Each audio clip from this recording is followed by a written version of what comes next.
बात करेंगे solvent extraction की। सॉल्वेंट एक्सट्रैक्शन क्या होता है? सॉल्वेंट एक्सट्रैक्शन में हम करते हैं क्या है? सॉल्वेंट एक्सट्रैक्शन है उसमें हमने अब डिस्ट्रीब्यूशन रेशो पढ़ना है। डिस्ट्रीब्यूशन रेशो कहते किसे हैं? सबसे पहली बात यह है कि डिस्ट्रीब्यूशन लॉ या फिर डिस्ट्रीब्यूशन कोएफिशिएंट जो उनसे हमने पीछे पढ़ा था, डिस्ट्रीब्यूशन कोएफिशिएंट जो उनसे हमने पढ़ा था वो हमने पढ़ा था K D is equal to concentration of solute. A का मतलब क्या है? Solute which present in organic solvent over concentration of solute which present in aqueous solvent. ये हमने पढ़ा था, ठीक है ना? ये हमने पढ़ा था, समझ आ गई? आज हम क्या पढ़ेंगे? आज हम पढ़ेंगे सोल्यूट में डिसोसिएट पॉलीमराइज, ठीक है ना? ये था डिस्ट्रीब्यूशन कोएफिशिएंट। ये डिस्ट्रीब्यूशन कोएफिशिएंट का फार्मूला है, डिस्ट्रीब्यूशन कोएफिशिएंट। अब डिस्ट्रीब्यूशन कोएफिशिएंट या फिर डिस्ट्रीब्यूशन लॉ भी कह सकते हैं इसको हम। क्या है ये? डिस्ट्रीब्यूशन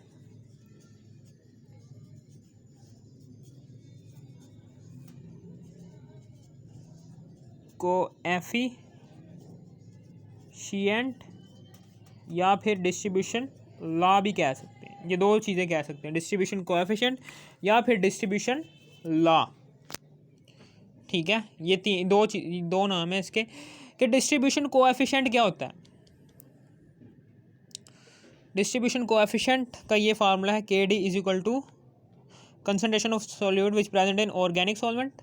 कंसंट्रेशन, ये ऑर्गेनिक सॉल्वेंट है और ये एक्वा सॉल्वेंट है। Concentration of solute which present in organic solvent और concentration of solute which present in aqua solvent, इन दोनों के दरमियान किस रेशो को कहते हैं? के डी। अब डिस्ट्रीब्यूशन रेशो की तरफ आने जा रहे हैं, ठीक है ना? मिसाल के तौर पर अगर आपका सोल्यूट में डिसोसिएट हो जाए या फिर पॉलीमराइज हो जाए। फॉर एग्जांपल अगर आपका सोल्यूट जो सा है वो डिसोसिएट हो जाएगा, हल हो जाएगा, तो उस दौरान आपके मॉलिक्यूल्स, सोल्यूट के मॉलिक्यूल्स की तादाद क्या हो जाएगी? बढ़ जाएगी, ठीक है ना? डिस्ट्रीब्यूशन लॉ पीछे हमने पढ़ कर आए कि डिस्ट्रीब्यूशन लॉ कब एप्लीकेबल होगा? कि जब concentration of solute in organic solvent, concentration of solute in organic solvent, यानी कि ऑर्गेनिक सॉल्वेंट में कंसंट्रेशन सोल्यूट की इक्वल हो जाए एक्वा सॉल्वेंट में, यानी कि दोनों में अगर हमने 100 मॉलिक्यूल्स लिए हैं सोल्यूट के, यानी कि 100 मॉलिक्यूल्स लिए हैं सोल्यूट के, उसमें से 50 मॉलिक्यूल्स सोल्यूट के ऑर्गेनिक लेयर में चले जाएं और 50 मॉलिक्यूल्स सोल्यूट के एक्वस लेयर में चले जाएं, यानी कि 50-50 दोनों इमिसिबल सॉल्वेंट्स में सोल्यूट की मिकदार इक्वल अमाउंट में डिस्ट्रीब्यूट हो जाए ना, तो तब डिस्ट्रीब्यूशन लॉ एप्लीकेबल होता है। डिस्ट्रीब्यूशन कोएफिशिएंट तब लगेगा, ये वाला फार्मूला तब एप्लीकेबल होगा, समझ आ गई? लेकिन अगर फॉर एग्जाम्पल अगर ऐसा नहीं हो पाता, ठीक है ना? अगर ऐसा नहीं हो पाता, 50-50 काम नहीं चलता, या फिर सोल्यूट के पार्टिकल्स इन दोनों में डिस्ट्रीब्यूट इक्वल अमाउंट में नहीं हो पाते, यानी कि यहाँ पर सोल्यूट में डिसोसिएट हल हो जाता है, सोल्यूट डिसोसिएट हो जाता है, हल हो जाता है। जब हल हो जाएगा तब मॉलिक्यूल्स, सोल्यूट के मॉलिक्यूल्स की तादाद क्या हो जाएगी? किसी एक सॉल्वेंट में बढ़ जाएगी, यानी कि इसमें फॉर एग्जांपल अगर सोल्यूट हल हो जाता है इसमें एक्वा सॉल्वेंट में बहुत ज़्यादा मिकदार में डिसोसिएट हो जाता है, बहुत ज़्यादा मिकदार में इसके अंदर, यानी कि एक्वस लेयर के अंदर बहुत ज़्यादा मिकदार में सोल्यूट हल हो जाता है, तो इसमें सोल्यूट के पार्टिकल्स की तादाद ऑर्गेनिक सॉल्वेंट की निस्बत बढ़ जाएगी, यानी कि इसकी फॉर एग्जांपल इसकी हो जाती है कोई 59 हो जाती है, और इसकी हो जाती है जी कोई, इसकी क्या हो जाती है? इसकी 41 हो जाती है, यानी कि किसी एक में सोल्यूट के मॉलिक्यूल्स की तादाद, किसी एक सॉल्वेंट में सोल्यूट के मॉलिक्यूल्स की तादाद अगर बढ़ जाती है ना, तो समझ लो कि दूसरे सॉल्वेंट में सोल्यूट की मॉलिक्यूल्स की तादाद कम हो जाएगी। तो दोनों सॉल्वेंट में सॉल्यूट इक्वल अमाउंट में डिस्ट्रीब्यूट नहीं हो सकेंगे, अब डिस्ट्रीब्यूशन लॉ ओबे नहीं हो सकेगा, यानी कि ये चीज़ नहीं लग सकेगी। अगर पॉलीमराइज हो जाए, फॉर एग्जांपल कभी कभी ऐसा भी होता है कि यहाँ पर सॉल्यूट के पार्टिकल्स जो उनसे होते हैं वो ऐसे ऐसे ऐसे ऐसे ऐसे ऐसे ऐसे ऐसे ऐसे ऐसे ऐसे ऐसे ऐसे ऐसे ऐसे ऐसे ऐसे ऐसे हल हो जाते हैं, लेकिन ऊपर पॉलीमराइज हो जाते हैं।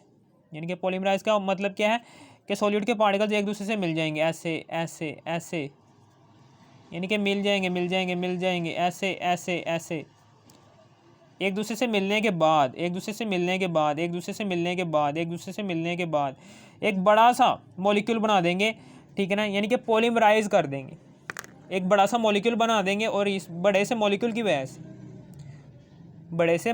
वजह से यहाँ पर ऑर्गेनिक लेयर में सॉल्यूट के मॉलिक्यूल्स की तादाद कम हो जाएगी बनिस्बत एक्वस लेयर के। यहाँ पर सॉल्यूट के मॉलिक्यूल्स की तादाद ज़्यादा होगी, और यहाँ पर चूँकि सॉल्यूट के मॉलिक्यूल्स एक दूसरे से मिलकर एक बड़ा सा मॉलिक्यूल बना रहे हैं, ठीक है ना, बनाते जा रहे हैं, जिसकी वजह से मॉलिक्यूल बनते जा रहे हैं बड़े बड़े, छोटे छोटे मॉलिक्यूल्स सॉल्यूट के आपस में मिल रहे हैं और एक बड़े बड़े मॉलिक्यूल्स बना रहे हैं, जिसकी वजह से सॉल्यूट के मॉलिक्यूल्स की कंसंट्रेशन ऊपर ऑर्गेनिक लेयर में कम हो जाएगी और यहाँ पर नीचे एक्वस लेयर में बढ़ जाएगी, और ऊपर कम हो जाएगी, जिसकी वजह से क्या होगा, डिस्ट्रीब्यूशन लॉ ओबे नहीं हो सकेगा। यानी कि डिस्ट्रीब्यूशन लॉ तभी ओबे हो सकता है जब दोनों में इक्वल अमाउंट ऑफ डिस्ट्रीब्यूशन हो, यानी कि नीचे भी 50 हो ऊपर भी 50 हो। मैंने एग्जांपल लिया, ठीक है ना, सॉल्यूट इक्वल अमाउंट में डिस्ट्रीब्यूट होगा तभी डिस्ट्रीब्यूशन लॉ ओबे हो सकता है।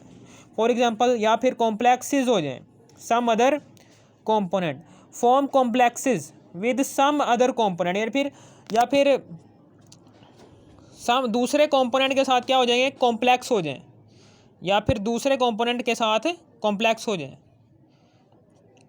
या फिर कोई भी दूसरा कंपोनेंट अगर इसे सॉल्वेंट के अंदर मिल जाता है तो उसके साथ क्या कॉम्प्लेक्स हो जाए, मिल जाए, या फिर इंटरेक्ट कर देंगे विद वन सॉल्वेंट, या फिर कोई सॉल्यूट के पार्टिकल्स ऐसे हों कि जो रिएक्शन कर ही लें सॉल्यूट के साथ, सॉल्वेंट के साथ ही रिएक्शन कर लें। सॉल्वेंट के साथ अगर रिएक्शन कर लेंगे तो जाहिर सी बात है सॉल्यूट के पार्टिकल्स जब सॉल्वेंट के पार्टिकल्स के साथ रिएक्ट करेंगे तो सॉल्यूट के मॉलिक्यूल्स की तादाद उस सॉल्वेंट के अंदर कम हो जाएगी, क्योंकि वो रिएक्ट कर चुके हैं। रिएक्ट करने के बाद नई प्रोडक्ट बना देंगे, ठीक है ना, रिएक्ट करने के बाद नई प्रोडक्ट बना देंगे। सॉल्यूट जब सॉल्वेंट के पार्टिकल्स के साथ रिएक्ट करेंगे तो रिएक्ट करने के बाद नई प्रोडक्ट बना देंगे और सॉल्यूट के पार्टिकल्स उस सॉल्वेंट के अंदर कम हो जाएंगे। फॉर एग्जांपल एक्वस है, एक्वस लेयर के अंदर मॉलिक्यूल्स हैं, यहाँ पर सॉल्यूट के मॉलिक्यूल्स ने एक्वस लेयर में मौजूद मॉलिक्यूल्स के साथ रिएक्ट किया है। रिएक्ट करने के बाद क्या किया है, एक नई प्रोडक्ट बना दिया, और सॉल्यूट के पार्टिकल्स कुछ हैं जिन्होंने रिएक्ट नहीं किया, लेकिन ज़्यादातर सॉल्यूट के पार्टिकल्स ने रिएक्ट कर लिया। तो फिर यहाँ पर सॉल्यूट की कंसंट्रेशन ऑर्गेनिक सॉल्वेंट की निस्बत इधर कम हो जाएगी, जबकि ऊपर क्या हो जाएगी, ज़्यादा हो जाएगी, ऊपर ज़्यादा हो जाएगी और नीचे कम हो जाएगी, जिसकी वजह से डिस्ट्रीब्यूशन लॉ ओबे नहीं हो सकेगा। यानी कि ये हो गया, यानी कि टोटल कंसंट्रेशन क्या है। अब हम बात करने जा रहे हैं कि जब डिस्ट्रीब्यूशन लॉ ओबे नहीं होगा तब हम क्या करेंगे, तब हम डिस्ट्रीब्यूशन रेशो लगाएंगे, तब आएगी डिस्ट्रीब्यूशन रेशो लगाएंगे। फॉर एग्जांपल डिस्ट्रीब्यूशन रेशो होती क्या है कि टोटल कंसंट्रेशन। फॉर एग्जांपल ये है जी डिस्ट्रीब्यूशन रेशो कि H बेंजोइक एसिड है, बेंजोइक एसिड जब हल होता है, यानी कि बेंजोइक एसिड है, ये है जी बेंजोइक एसिड C6H5COOH, ये है ना बेंजोइक एसिड है, C6H5COO नेगेटिव ये और H प्लस ये, यानी कि यहाँ पर जो सा बेंजोइक एसिड है, बेंजोइक एसिड ने आयंस में तब्दील हो गया। बेंजोइक एसिड जो सा है वो इक्वल अमाउंट में तब्दील होने की बजाय, मेरी बात ज़रा ध्यान से सुनना, कि इक्वल अमाउंट में डिस्ट्रीब्यूट नहीं हुआ सोल्यूट में, वो इसमें वाटर के अंदर क्या हो गया है, आयंस में ही तब्दील हो चुका है। ठीक है ना, समझ आ गई। ये है, यानी कि यहाँ पर आएगा distribution ratio, total concentration of all species of solute in one phase, total concentration of all species of solute, solute की तमाम स्पीशीज़ की कंसंट्रेशन जो कि एक फेज में मौजूद है, यानी कि इस पूरी की कंसंट्रेशन, इसको हम कहेंगे क्या क्या कहेंगे इसको, डिस्ट्रीब्यूशन रेशियो। यानी कि के डी, फॉर एग्जांपल के डी, यानी कि जब हम डिस्ट्रीब्यूशन कोएफिशिएंट की बात करेंगे, जब हम डिस्ट्रीब्यूशन कोएफिशिएंट की बात करेंगे तब क्या होगा, तब हम लिखेंगे C6H5 COOH ऑर्गेनिक में और C6H5 COOH एक्वस में। इस तरीके से हम लिखेंगे, यानी कि डिस्ट्रीब्यूशन कोएफिशिएंट इस तरह से लिखेंगे। ठीक है ना, ये आयंस ऊंज नहीं लिखेंगे, आयंस किस में आ जाएंगे, डिस्ट्रीब्यूशन रेशियो में। ठीक है, सारा कुछ वही होगा, बस C6H5 COOH ऑर्गेनिक होगा, फिर C6H5 COOH ये क्या होगा, ये एक्वस में होगा, और फिर उसके बाद यहाँ पर क्या होगा, ये आयंस में हो जाएगा। ठीक है, न जाने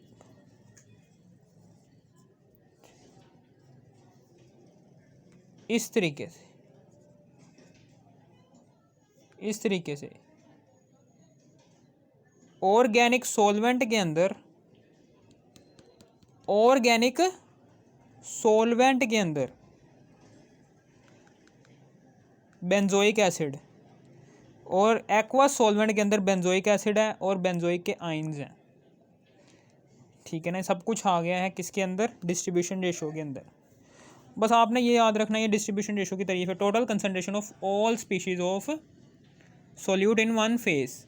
इन दोनों के फार्मूले सेम है, फार्मूले सेम ही है डिस्ट्रीब्यूशन कोएफिशिएंट के, डिस्ट्रीब्यूशन लॉ के। बस आपने ये फ़र्क याद रखना है इन दोनों में कि अगर डिस्ट्रीब्यूशन लॉ तब ओबे होगा, डिस्ट्रीब्यूशन लॉ तब ओबे होगा जब सोल्यूट अपने आप को डिस्ट्रीब्यूट करे सॉल्वेंट के अंदर इन इक्वल अमाउंट, यानी कि ऊपर भी अगर 50 हैं तो नीचे भी 50 होने चाहिए। दोनों इमिसिबल सॉल्वेंट्स के अंदर सोल्यूट की इक्वल अमाउंट डिस्ट्रीब्यूट हो जाए, ऊपर अगर 50 है तो नीचे भी 50 होंगे, अगर ऊपर 100 हैं तो नीचे भी 100 होंगे। ठीक है ना, अगर यहाँ से कोई सा भी मसला आ जाता है सोल्यूट को, यानी कि सोल्यूट जो सा है वो ज़्यादा मिकदार में किसी सॉल्वेंट में हल हो चुका है, इससे मॉलिक्यूल्स की तादाद सोल्यूट की एक सॉल्वेंट में कम हो जाएगी, डिसोसिएट हो गया, बहुत ज़्यादा डिसोसिएट हो गया है उस सॉल्वेंट के अंदर, तो इससे उस सॉल्वेंट में सोल्यूट के पार्टिकल्स की तादाद, सोल्यूट के मॉलिक्यूल्स की तादाद बढ़ जाएगी। जब पॉलीमराइज हो जाएगा किसी एक सॉल्वेंट में, बड़े बड़े मॉलिक्यूल्स सोल्यूट के आपस में मिलेंगे, सोल्यूट के मॉलिक्यूल्स आपस में मिलने के बाद पॉलीमराइज होंगे और एक बड़ा सा मॉलिक्यूल बनाते जाएंगे, जिससे सोल्यूट के मॉलिक्यूल्स की तादाद उस सॉल्वेंट में कम हो जाएगी। ठीक है ना, और इन दोनों सॉल्वेंट्स में इक्वल अमाउंट में डिस्ट्रीब्यूट नहीं हो पाएगा सोल्यूट, और अगर इंटरेक्ट कर लें, रिएक्शन कर लें सोल्यूट के मॉलिक्यूल्स सॉल्वेंट के मॉलिक्यूल्स के साथ रिएक्शन कर लें, तो तब नई प्रोडक्ट बन जाएगी और सॉल्यूट के मॉलिक्यूल्स क्या हो जाएंगे, उस सॉल्वेंट में कम होना शुरू हो जाएंगे और दूसरे सॉल्वेंट में होंगे ज़्यादा। ठीक है, यानी कि इक्विलिब्रियम नहीं कायम होगा। जब इक्विलिब्रियम कायम नहीं होगा, इन दोनों डिस्ट्रीब्यूशन इक्विलिब्रियम जब कायम नहीं होगा इन दोनों सॉल्वेंट्स में, तो हम कह सकते हैं कि डिस्ट्रीब्यूशन लॉ भी नहीं ओबे हो सकता। तो अब जो सी नई इस्तिलाह निकाली है वो ये निकाली है डिस्ट्रीब्यूशन रेशो। डिस्ट्रीब्यूशन रेशो क्या होती है, डिस्ट्रीब्यूशन रेशो टेल्स अस, बताती है हमें कि how much solute is moved from one solvent to another, कि कितना सोल्यूट एक सॉल्वेंट से दूसरे सॉल्वेंट में जा रहा है, ये बताते हैं कि how much solute is moved from one solvent to another solvent. ये भी इसकी तारीफ है कि total concentration of all species of solute in one phase, यानी कि ये एक फेस है, एक फेस है, ये एक फेस है, इस पूरे फेज में जितने भी स्पीशीज़ आ रहे हैं उन स्पीशीज़ की सारी कंसंट्रेशन किस में आ जाती है, डिस्ट्रीब्यूशन रेशो में आ जाती है। ठीक है, समझ आ गई। डिस्ट्रीब्यूशन रेशो टेल्स अस, बताता है हमें कि हाउ मच सोल्यूट, कि कितना solute is moved from one solvent to another. ये बताता है हमें कि एक solute how much solute is moved from one solvent, एक सॉल्वेंट से यानी कि नीचे एक्वा सॉल्वेंट से कितना सोल्यूट ऊपर ऑर्गेनिक सॉल्वेंट में ट्रांसफ़र हुआ है। ठीक है ना, समझ आ गई, ये बता रहा है। अब distribution ratio is actually the ratio between the amount of solute in organic solvent to the concentration of solute in aqua solvent. ये क्या था, डिस्ट्रीब्यूशन रेशो की तारीफ थी, यानी कि डिस्ट्रीब्यूशन रेशो का ये फार्मूला बता रहा है कि distribution ratio is actually the ratio between, यानी कि डिस्ट्रीब्यूशन रेशो जो उनसी है ये is equal to amount of solute in organic solvent, फिर उसके बाद अमाउंट ऑफ सोल्यूट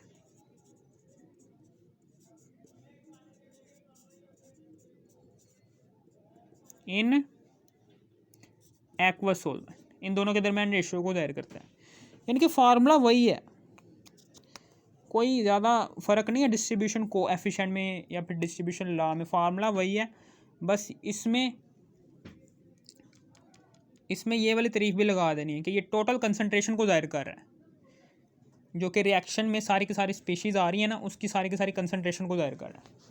ठीक है ना, D is equal to concentration of solute, A का मतलब क्या है, सोल्यूट, ये सारा का सब मैंने नीचे लिखा हुआ है। डी क्या है, डिस्ट्रीब्यूशन रेशो, ए क्या है, ए है all types of solute, zone से भी सोल्यूट आप इस्तेमाल करेंगे, चाहे वो पोलर सोल्यूट्स हों, नॉन पोलर सोल्यूट्स हों, 3 या 3 से ज़्यादा सोल्यूट्स अगर आप इस्तेमाल करेंगे ना तो तब डिस्ट्रीब्यूशन रेशो लगती है। ठीक है, डिस्ट्रीब्यूशन कब लगेगी रेशो, कि जब 3 सोल्यूट इस्तेमाल करो, 4 सोल्यूट इस्तेमाल करो, 5 सोल्यूट इस्तेमाल करो, तब ये लगेगी। ठीक है, समझ आ गई। यानी कि हमने पीछे यानी कि सोल्यूट के पार्टिकल्स फॉर एग्जांपल हैं जी, यहाँ पर ऐसे हैं 2 किस्म के सोल्यूट के पार्टिकल, लेकिन यहाँ पर ये भी हैं, ये भी हैं,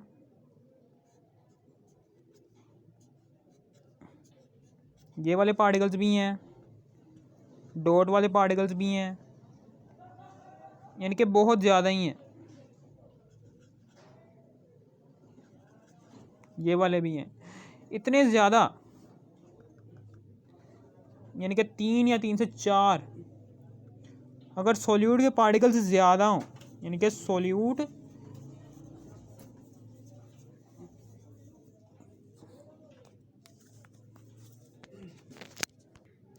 तीन या 3 से ज़्यादा सोल्यूट अगर आप इस्तेमाल कर रहे हैं तब डिस्ट्रीब्यूशन रेशो लगती है। अगर 2 सोल्यूट इस्तेमाल कर रहे हो तो फिर डिस्ट्रीब्यूशन कोएफिशिएंट लगेगा।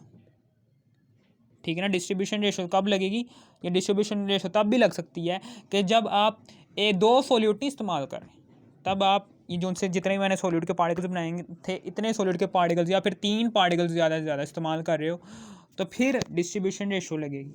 ठीक है ना, डिस्ट्रीब्यूशन रेशो तब लगेगी, ऊपर आएंगे सोल्यूट के पार्टिकल्स, यानी कि सोल्यूट के पार्टिकल्स जो उनसे हैं ये फॉर एग्जांपल ये नॉन पोलर पार्टिकल्स ऊपर आ चुके हैं और सर्कुलर पार्टिकल्स जो उनसे हैं ये पोलर पार्टिकल्स हैं, ये नीचे आ चुके हैं। ठीक है ना, और डॉट वाले पार्टिकल्स जोन से हैं ये नीचे ही बैठे हुए हैं। इस तरीके से क्या होगा, अब हम डिस्ट्रीब्यूशन रेशो लगाएंगे, ना कि ये डिस्ट्रीब्यूशन कोएफिशिएंट, डिस्ट्रीब्यूशन लॉ। क्योंकि अब एक में सॉल्यूट के पार्टिकल्स, एक सॉल्यूट में सॉल्यूट के पार्टिकल्स क्या हो गए हैं ज़्यादा, दूसरे सॉल्यूट में सॉल्यूट के पार्टिकल्स क्या हो गए हैं कम हो गए, इसमें ज़्यादा हो गए इसमें कम हो गए, जिसकी वजह से डिस्ट्रीब्यूशन लॉ नहीं लग सकता, ये वाला फार्मूला नहीं लग सकता। अब लगेगा ये वाला फार्मूला, ठीक है ना। सी किसको जाहिर कर रहा है, कंसनट्रेशन को जाहिर कर रहा है, ब्रैकेट क्या जाहिर कर रही है, मोलर कंसनट्रेशन को जाहिर कर रही है, ठीक है ना। अगर डिस्ट्रीब्यूशन रेशो की वैल्यू बढ़ जाए 100 से तो फिर बेटर सिपरेशन हो जाएगी, यानी कि बैच एक्सट्रैक्शन होगी। बैच एक्सट्रैक्शन जो क्योंकि हम पीछे पढ़ कर आए हैं कि अगर डिस्ट्रीब्यूशन रेशो की वैल्यू लार्जर हो ना तो सिर्फ और सिर्फ एक ही दफ़ा में सॉल्वेंट जोन सा होगा, ये सिर्फ और सिर्फ ये जोन सा ऑर्गेनिक सॉल्वेंट है, ये ऑर्गेनिक सॉल्वेंट सिर्फ और सिर्फ एक ही दफ़ा में सॉल्यूट के पार्टिकल्स को वो अपने अंदर एक्सट्रैक्ट कर लेगा, अपने अंदर एक्सट्रैक्ट सिर्फ और सिर्फ एक दफ़ा करेगा। और इस तरीके से सॉल्यूट के पार्टिकल्स जोन से हैं वो पोलर और नॉन पोलर अलग अलग हो जाएंगे, यानी कि सिर्फ और सिर्फ एक दफ़ा एक्सट्रैक्ट करेगा। ये बैच एक्सट्रैक्शन में आता है। जब डिस्ट्रीब्यूशन रेशो की वैल्यू बहुत ही कम हो, अगर लेस हो एक से, अगर डिस्ट्रीब्यूशन रेशो की वैल्यू, इसकी वैल्यू जो सी है ये कम हो एक से, तो फिर क्या होगा, तो फिर लेस सिपरेशन होगी। तब हम क्या यूज़ करेंगे, तब हम दो मेथड्स यूज़ करते हैं, मैंने पीछे पढ़ाया भी था, ठीक है ना। पीछे हमने एक तो कंटिन्यूअस एक्सट्रैक्शन यूज़ करते हैं, ठीक है ना, और एक काउंटर करंट एक्सट्रैक्शन। ये दो एक्सट्रैक्शंस हम यूज़ करते हैं जब डिस्ट्रीब्यूशन रेशो की वैल्यू कम हो जाए। अगर बहुत ही कम हो जाए तो कंटिन्यूअस एक्सट्रैक्शन, अगर कम हो एक से, यानी कि एक से कम हो, यानी कि अगर बहुत ही कम हो जाए 0.00000000 चली जाए तो फिर हम कंटिन्यूअस एक्सट्रैक्शन यूज़ करेंगे। और जब डिस्ट्रीब्यूशन रेशो की वैल्यू एक से कम, यानी कि 0.34567891 हो जाए तो फिर लेस सिपरेशन होगी। तो फिर हम क्या यूज़ करेंगे, फिर हम कौन सी एक्सट्रैक्शन यूज़ करेंगे, काउंटर करंट एक्सट्रैक्शन। कौन सी एक्सट्रैक्शन, काउंटर करंट एक्सट्रैक्शन, ठीक है। समझ आ गई, ये सब कुछ मैंने आपको पढ़ाया हुआ है, ठीक है ना। अगर आपको इस वीडियो की ज़रा सी भी समझ आ गई तो इस वीडियो को कर दो लाइक और सब्सक्राइब। और हाँ, ये मेरी बात याद रखना कि के डी जोन सा होगा, फॉर एग्ज़ाम्पल मैं एक और फ़र्क बता देता हूँ, इससे शायद आपको थोड़ा सा मदद मिल जाए याद करने में। फॉर एग्ज़ाम्पल बेंजोइक एसिड है,